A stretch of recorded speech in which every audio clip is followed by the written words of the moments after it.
Good morning. Welcome to Pivot Point Podcast. We are here in Central Florida talking about politics. How did we get to where we are today? Man, I see things on the TV every day that absolutely shock me. My jaw drops open. How did we get there? What seems normal today? Is it normal? Is it the right thing? Let's talk about that today. So today we're looking at history. And you know the expression, he who doesn't know history is doomed to repeat it.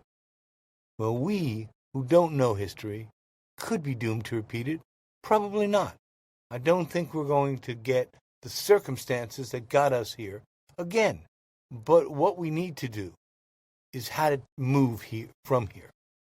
We are sitting at the precipice of politics in ways that are beyond shocking into frightening. It is frightening because the actions are being done with the intent to frighten and to upset the situation. And so when I ask you why you are in a given place, why you believe in a certain thing, why you do that, I want to talk to you about my perceptions of how that is. I don't say that everything I see is right, but I'm a pretty good judge of what's gone on, and I've lived a pretty good life from different aspects to see this. So we're going to talk about where we are and how we got there. We, as Americans, have three major political groups in our repertoire. We are a binary system. We have Republicans and Democrats, and an ever-increasing group of independents, most of whom consider themselves unaffiliated, some of whom, a small percentage, consider themselves affiliated to smaller parties like the Reform Party and the Green Party. But most of the action we see going on is going on between the Democrats and Republican parties. And we recognize that the country has evolved that way, and in many cases, for a logical reason. It is often the party of this versus the party of that, and the party that is for business, or the party that is for taking care of people, or the party that's for playing fair. We're going to talk about all these things, but we're a binary system. And so when it comes to these kind of issues, we have to pick one of two parties to align them to. Another thing that takes place within our government and within our repertoire of politics, sadly, is murder, is the open murder of political leadership done for specific reasons and people with mental health issues. But that has changed our country, and that we are still suffering from some of these. I talk about the 20th century being the story of the lone wolf, the assassin. Whether you believe it's a lone wolf or not probably doesn't matter. But I believe that the key to understanding politics is that. Now, we could start in the 20th century with the murder of McKinley. But I think we could also, looking at it logically, start the 20th century's political leadership of the United States with the end of the Civil War or the end of Reconstruction, depending on why and how you're looking at things. However, throughout our history, we have moved in waves. Waves to the left, waves to the right. Waves to the left, waves to the right. And now we sit in a right-wing wave. And we are looking at our situation from that point of view. But maybe we should take some things into consideration. And that's why we're here today. I want to welcome you again. Please enjoy what we talk about. And you don't have to agree with me. You really don't. But if you agree with me, then let's talk about what we're going to do. But if you don't agree with me, contact us. Talk to us right away. You can reach us at Pivot Point of Central FL, Biz for business, or one of our other websites or emails. Please join us there and join in the conversation. Tell us what you think. But I'm going to tell you what I think, because that's my job. I'm the podcaster, right? You become the podcaster, becomes your job. And we're going to talk about our jobs soon enough. But looking at those three groups, in their current formation, the liberals are represented by the Democratic Party. The Democratic Party feelings, their expression, they believe that fairness is more important than accomplishment. How we do something has been more important than what we do. The Republicans, what we do is more important. How we get there isn't. And so we are seeing shocking reactions. It was not too long ago I saw the streets of Los Angeles filled with Homeland Security and National Guard and later with Marines. That's a bad plan. Anybody who thinks that's a good plan hasn't been there. And I tell you why I feel that way. As many of you know, I was born in Newark, New Jersey, and in 1967, we sat on my grandmother's balcony looking out over Weequahic Park at a military bivouac that would leave an awful lot of people and several cultures in Newark gone. Up until that point, African Americans and Jews were on the same side. That was one of the split points for us, but the most serious point of the riot was the amount of people killed once the National Guard got there. The bivouac featured machine guns mounted on jeeps, tanks and armored personnel carriers. I just didn't know what to say. They were great to look at, exciting and all of those things, but it was shattering communities who had coalitioned together, worked together, lived together for years. Since my parents, and my mom's gone, my dad's 95, since my parents were young, these communities had lived together. My parents grew up in the projects of Newark. So what we saw when the government sent the military in to calm the riot is they didn't calm the riot. They shocked people through murder and blood and bloodshed into stopping. Well, they stopped. I saw the Marines enter the streets of Los Angeles for civilian demonstrations that were perfectly safe, no violence, no threats, a couple of bottles, plastic water bottles. I don't consider that violence. But what we didn't see was appropriate action for appropriate threat. What we saw was a show for television. The same thing as we're going to see in the military parades that are coming up before this, soon after this taping, and coming up maybe soon after the taping. We'll see. Military parades from somebody who chose not to enter the draft. Listen, I was an anti-war activist. I'm a peace advocate. I joined the military during the Vietnam War. I joined the United States Coast Guard, which I served proudly in my 4 years. Wonderful time. But the only time we needed guns were drug smugglers. Now there's discussions about fire and first responders and EMTs needing constant protection. Workers in politics needing protection at home because people didn't like the way things came out in the election that they oversaw. So as we look at these things and look at where we are now, let's come back to how do we get there.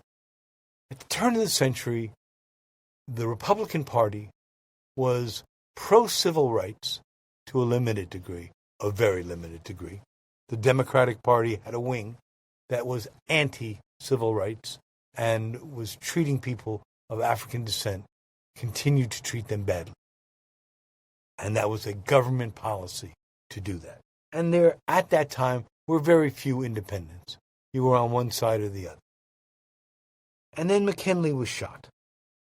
And the guy who they put in this job to lose him, to hide him, made his job, called it the vice presidency, called the vice presidency the least important job in America. And Theodore Roosevelt took the reins of this and began to protect the population from the ills going on with business.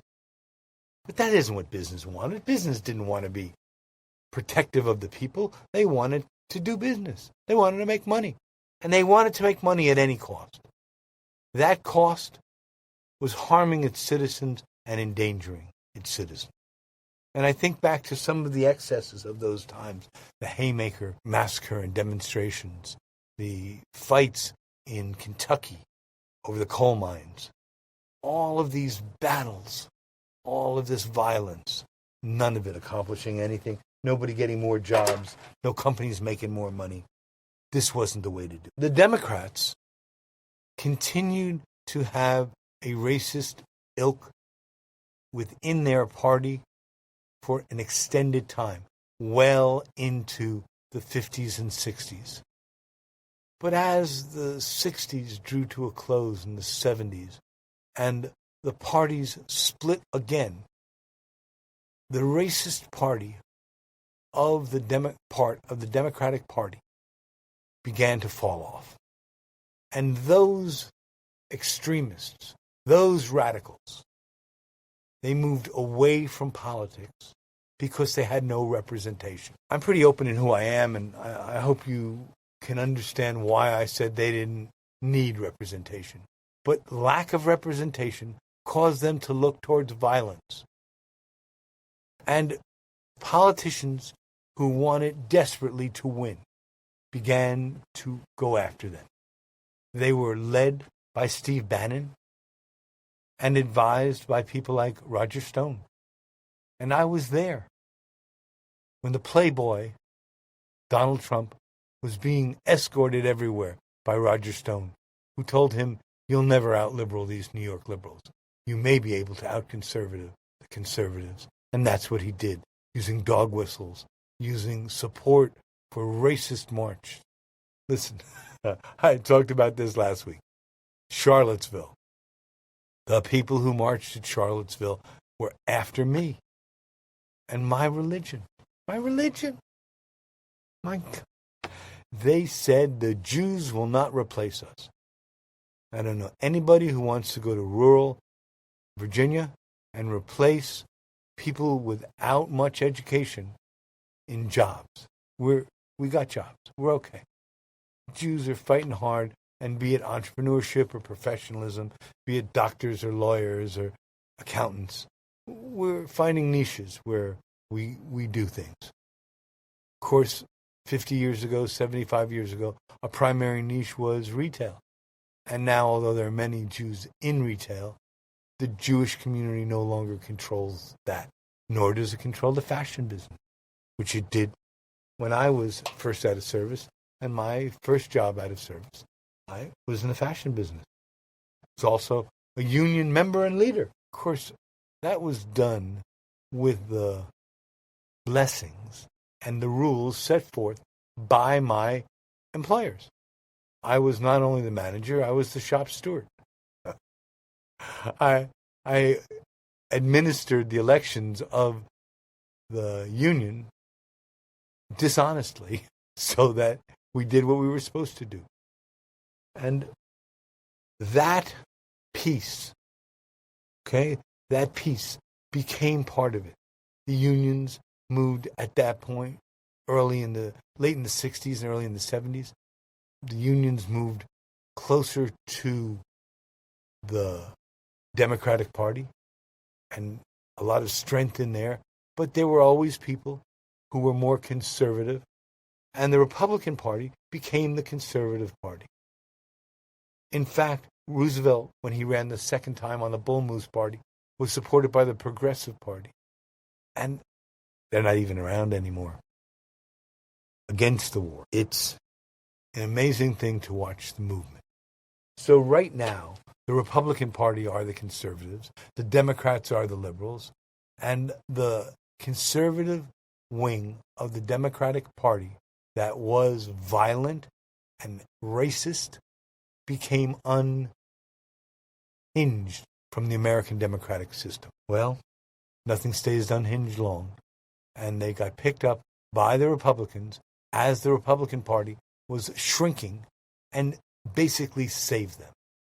They are still the minority of the three groups, the Republicans, but they gain enough votes in the independents to be able to win. And that's what they did in the last election. However, is that who we want running our country? The radicals of the Republican conservative movement right now are the racists who fought against civil rights. Anybody think that's a good plan now? Well, if you do, you don't belong with us. We are moderates. We are respectful and caring of our neighbors. We are right there if our neighbors need us, and we're right there to help our city improve and become a center of industry and a center of jobs. That's what we all want. And that group of formerly Democratic racists, got left out in the cold. The Republicans in 1993 began to go after them. Newt Gingrich and the 1993 plan, similar to the 2025 plan, said we're going to bring them into the fold. And by the time they accomplished that, in the Trump elections, they brought a whole new energy to the Republican Party. Was it a good energy? Was it the energy we wanted? Hell no. But they brought an energy. And that energy got them elected. And I like that. I'm glad for them. We are supposed to participate. But what they did is they took away from our democracy. And instead of going by the rules of the democracy, the rules of fairness, that became the other party's bailiwick. The rules of how we reapportion for elections all got jumbled into something else. My wife is a librarian, among other things. We both recently spent 20 years as college professors. And one of her specialties is library science. The libraries are under attack. Under attack. The librarians are under attack. Books like Fahrenheit 451 have been banned. Fahrenheit 451 was allegedly the temperature that was best to burn books at. It's a Ray Bradbury treatise on taking away education, and they banned the book. They banned the book so we couldn't read it, so we don't have the opinion. They haven't banned Ayn Rand. They haven't banned George Orwell, because these are people they agreed with. But we have to have an open discussion of what is going on in order to be able to achieve it. What is going on? What is going on is somebody wants to win. And one of the two parties, and I'll let you guess which one, believes that winning is the end-all and be-all. And celebrity is the equivalent of knowledge and intelligence. The other party, to its detriment, to its serious detriment, believes that fairness is more important than what goes on. If we look at the fight during the administration prior, an emergency was put in place because of a worldwide epidemic that stopped people from coming in. The other side wanted that to be put in forever. Democrats said no. And so they began to tell stories. Well, we're all telling stories. And maybe they were right, probably not. I don't think they were right because what they said was that nobody should be allowed to come into the country unless we say so. Well, so far they have sent all of the international students home. They have arrested Americans throughout the country. They have attacked the Latin communities in California that have been here longer than America, longer than the British in America. So is that what we want? The Chicanos have an expression. We didn't cross the border. The border crossed us. And the Mexican-American War was not a war of fairness, and neither is the threats being performed that we're going to take over other people's land, such as Greenland, or other people's countries, such as Canada. Everybody shut that down. But no, that's what the party leadership of the Republican Party is saying right now.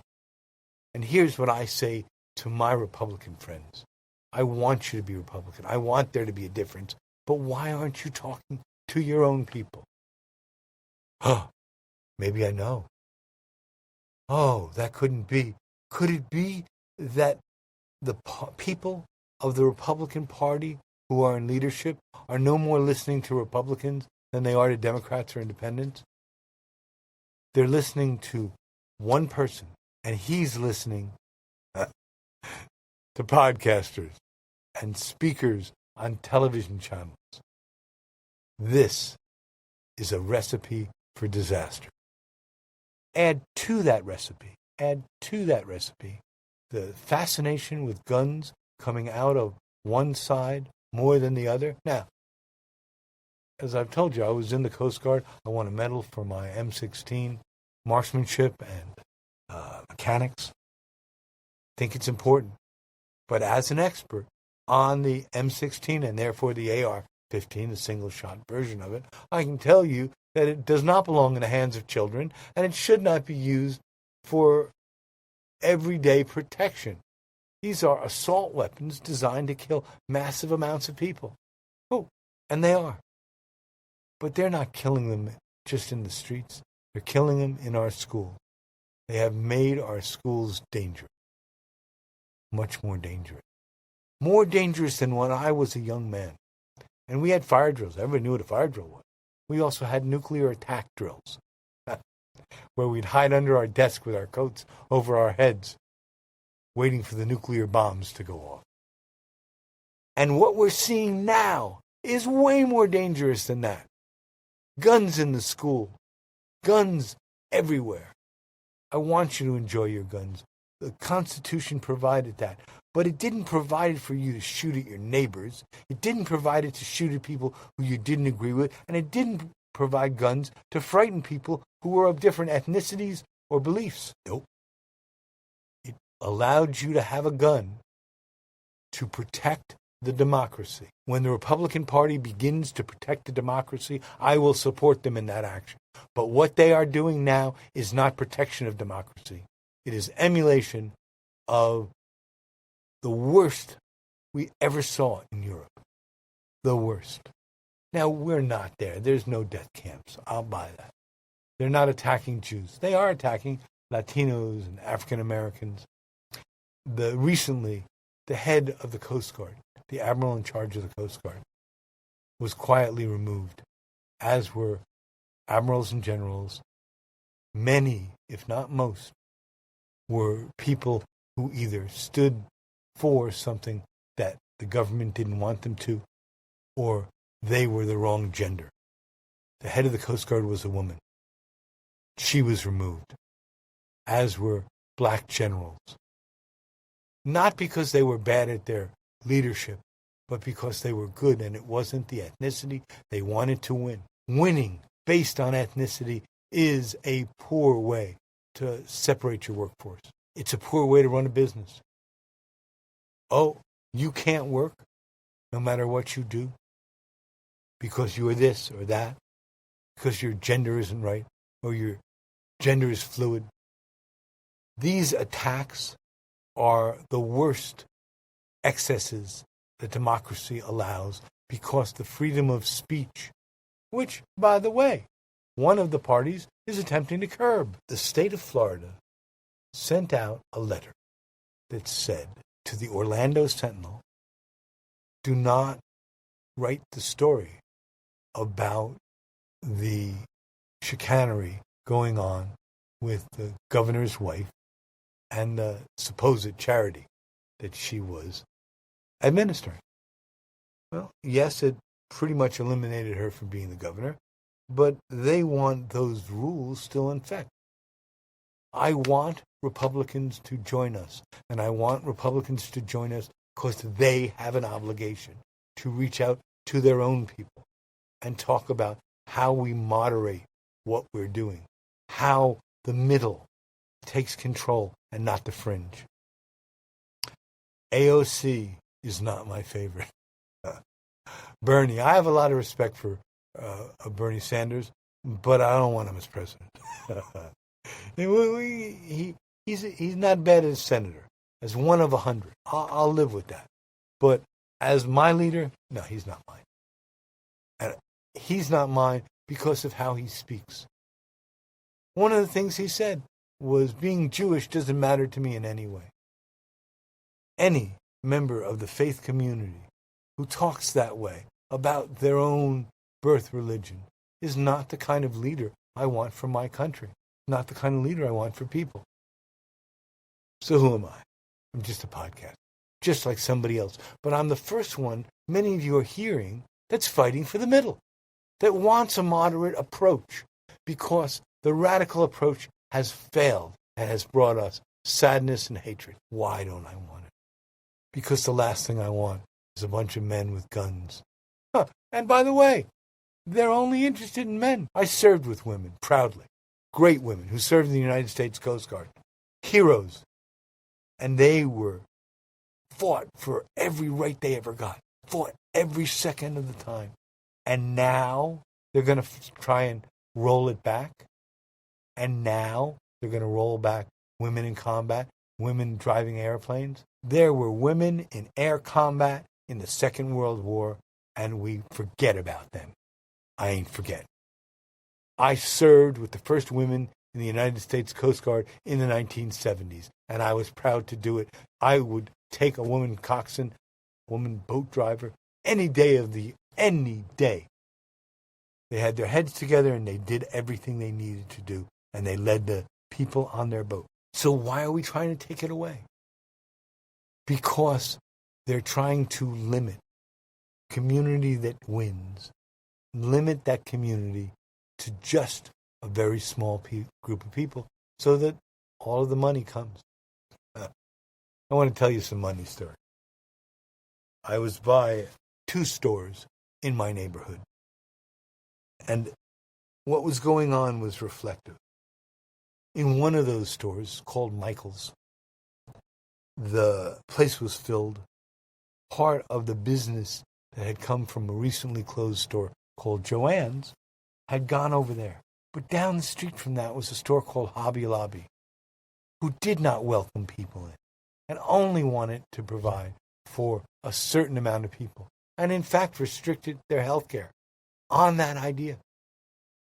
They were empty. Their parking lot was empty.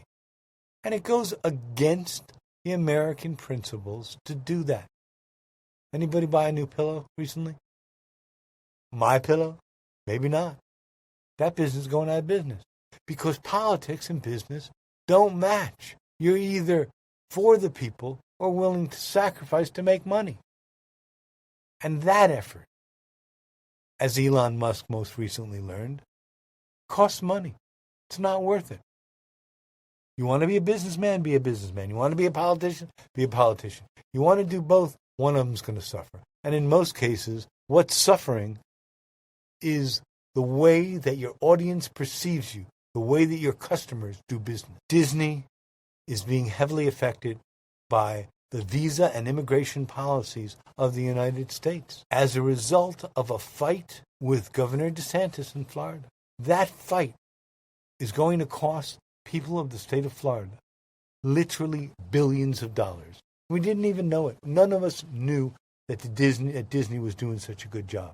We knew that they were claiming to do a good job, but it wasn't until the governor took the Reedy Creek away from them and they went in and looked that they realized Disney had been contributing more than their share, billions of dollars.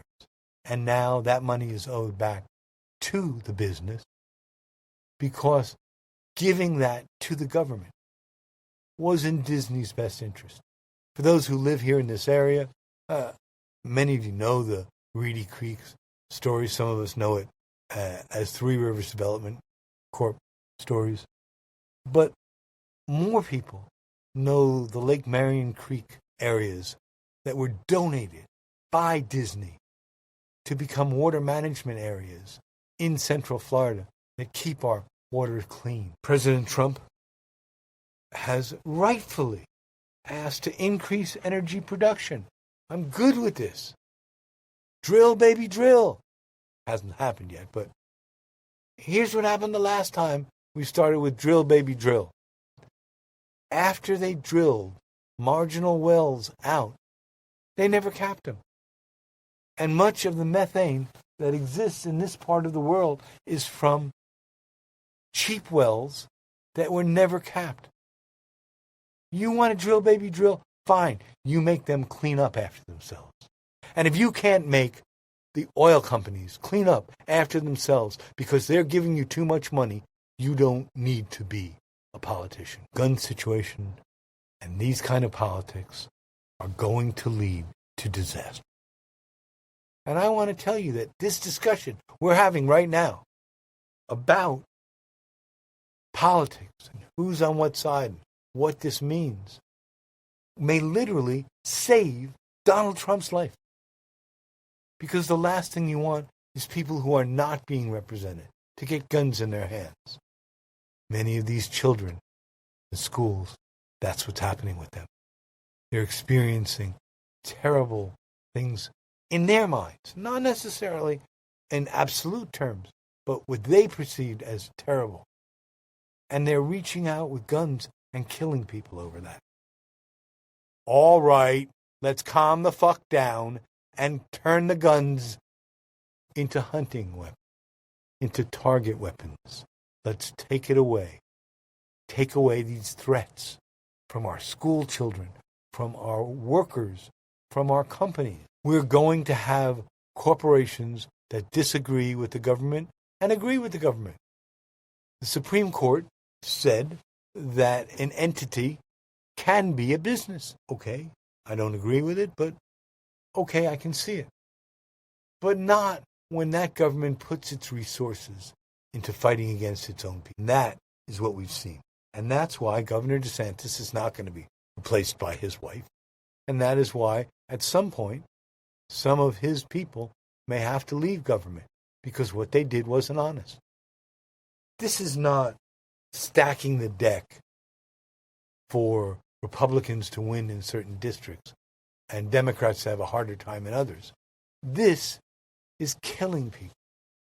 People are doing things and allowing pollution, allowing harm to come. Elon Musk and his crew took a whole lot of safety people away. Well, I hope they didn't take all the safety people away from the railroads because Norfolk and Southern has been having problems. 3 major train wrecks. One of them with a tremendous impact on the community, and nobody's screaming at why Musk did it. I want to talk about HHS and the son of the smartest lawyer of his generation, Robert F. Kennedy. I remember that June day when I got up early to find out who won the California primary, and I only found out who lost. And the loser in that California primary was us. Robert Kennedy was the smartest young man of his generation, the man with the most heart and the most soul. And we lost him. We lost him by a Palestinian who said he was murdering him for Palestinian causes because they weren't being represented. This is what we stand for, and we don't stand for. And I don't want Donald Trump to leave office with a bullet, be it in his ear or his head.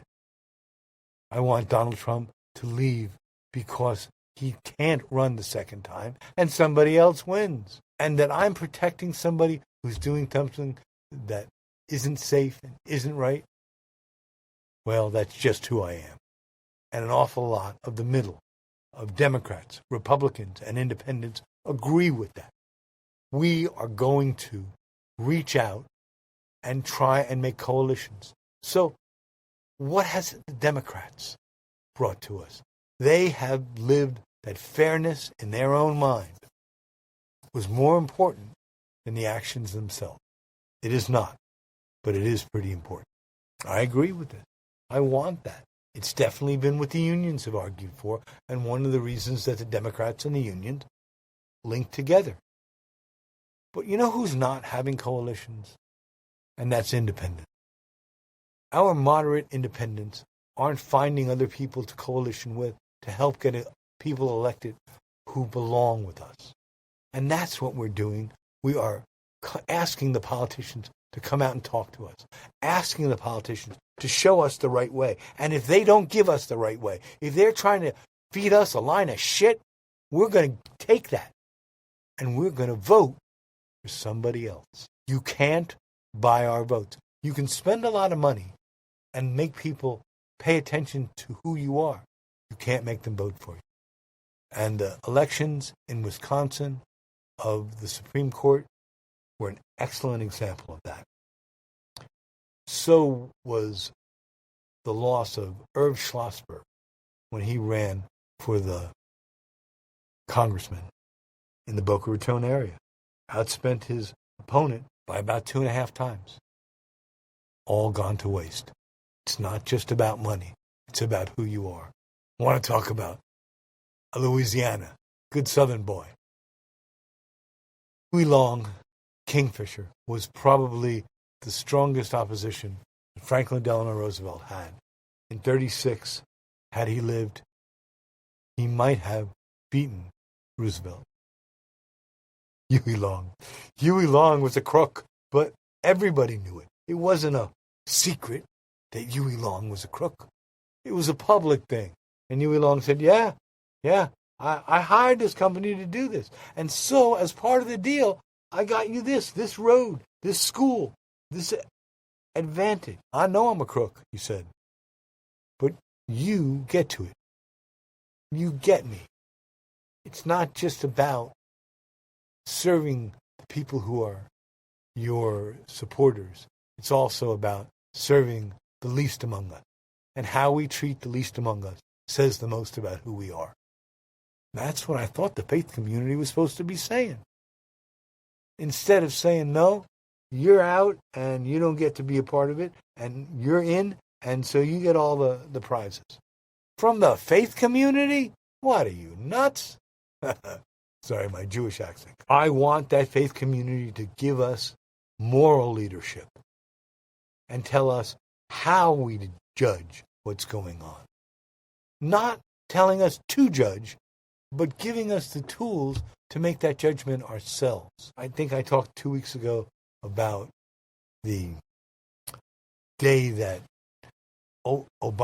Michelle Obama wore a sleeveless dress.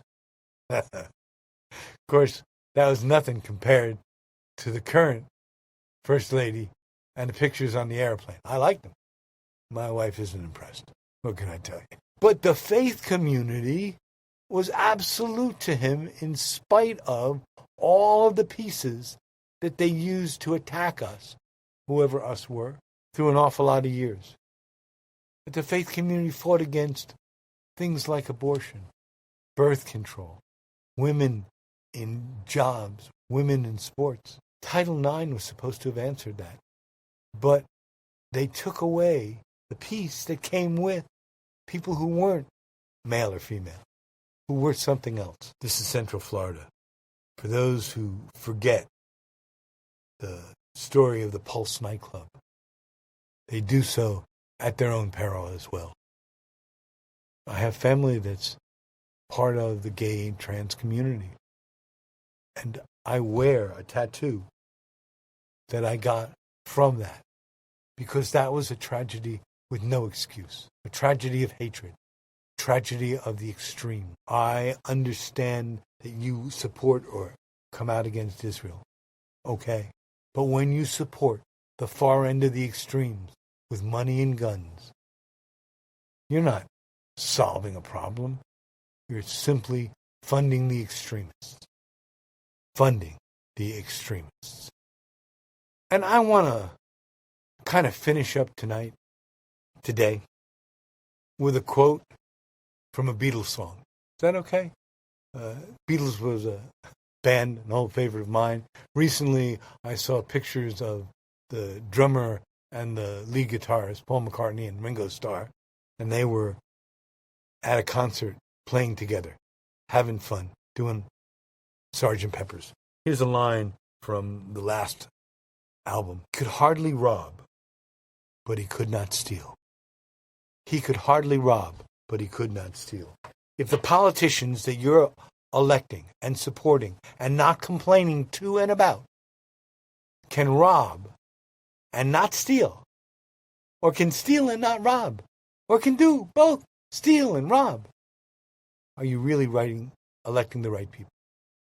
Please join us. We continue to move closer to our events when you're going to get a chance to meet politicians and political people face to face, participate in the effort. This is part of what this podcast is about. These events, they are coming. Sometimes they take longer than we'd like them to, but we're going to be there. We're going to celebrate what we believe in, what we care about. We're going to share food with each other. We're going to share politics with each other, whether we agree with each other's politics or not. But watch out, not just for people who agree with you and disagree with you, but for people who can rob, but they can't steal. Thank you all. Enjoy your week. We'll see you next week on Pivot Point. And please, in all of your days, be moderate, because that's who we are. Welcome to the middle.